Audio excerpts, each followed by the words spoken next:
Really reuse the aluminum, but what they've come up with is, and this is from Ireland, they have these like little things that come apart, right?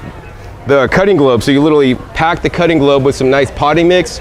You scar the outside of the tree. In this case, it's a fig tree, and then it'll grow the roots inside the ball, right? And then when it's up there for a while, right? Then you cut it off, and then you take this and put it in the ground because it's already pre-rooted.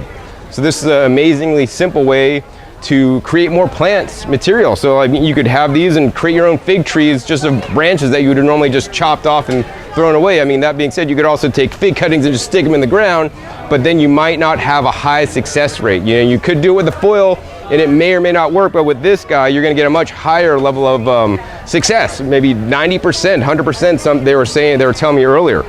You know, and the cool thing is you got like a large one in here for doing like the trees, and then you got like a medium sized one for like shrubs. Maybe you want to do like pomegranate or goji berry. And then they have like these little small tiny ones if you want to like propagate your tomatoes or even your peppers, you know, in season when it's still growing. You could propagate them, get them to root, take those roots off, plant them inside in a container, bring them inside for the winter, keep them alive, and then bring the same genetics back out to your garden next year if you have like that killer tomato that you really like. This will also work for things like rosemary or other kind of like woody stem or herbs. So, and the cool thing is it's like a $10.95 each or 2 for $18. So yeah, if you want to learn more, you can check them out at longcreekherbs.com. Just